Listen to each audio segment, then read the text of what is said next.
Hello, hello! For today's video, isasama ko kayo sa Dubai. Dito lang naman sa fish market.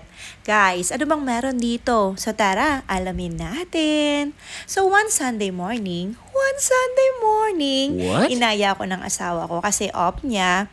So sabi niya, punta kami sa fish market at bili ng ilang lutuin sa pang-araw-araw namin. So ayan na nga guys, nakarating na kami dito. Welcome si Mayor. So pagpasok namin dito, makikita mo yung escalator. Ayan guys, ang daan patungo sa katotohanan. Sa isdaan. Guys, ayan na nga, fish market na. Guys, alam mo na pagtungtong na sa fish market ka. Bakit ka mo? Alam mo na, ang bango. Pero tiis ganda for the sake of freshness ng seafoods. Ayan guys, so ang linis naka-uniform pa sila Charm. At ang unang pumukaw sa akin, guys, ang daming lobsters, iba't ibang uri at may mga crabs syempre.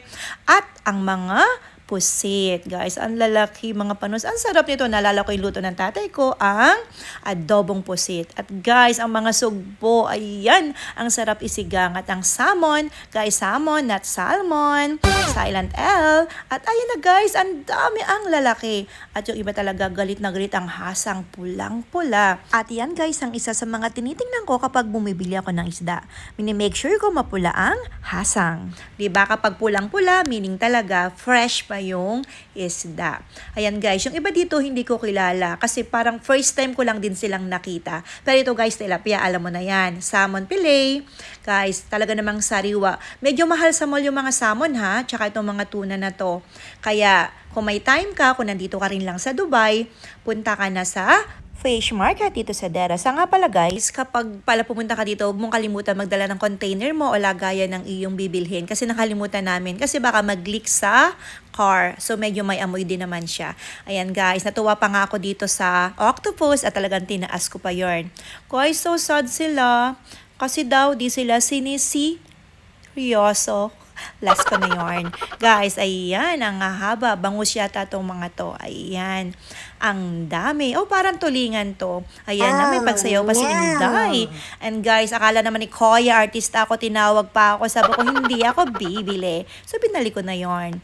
And then guys, ayan na, pabalik na kami. At sa pagbalik namin guys, may nadaanan ako. Sad daw sila ang king crabs. Bakit daw hindi ko sila binili? Eh, paano?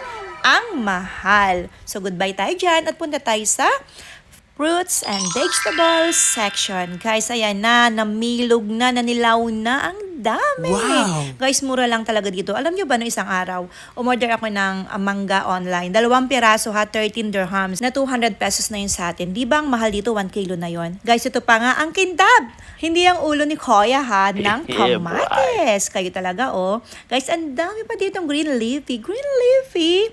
Guys, healthy yan. Dito ako bumili ng kangkong. Piso lang o 1 dirham. 15 pesos sa atin. Ayan, guys. At lumabas na nga kami. Wait. At guys, eto na nga. Hindi ko alam kung pa saan ang aking asawa. Diretso palabas. At eto nga, guys. Dito siya nagpunta. Ang ganda.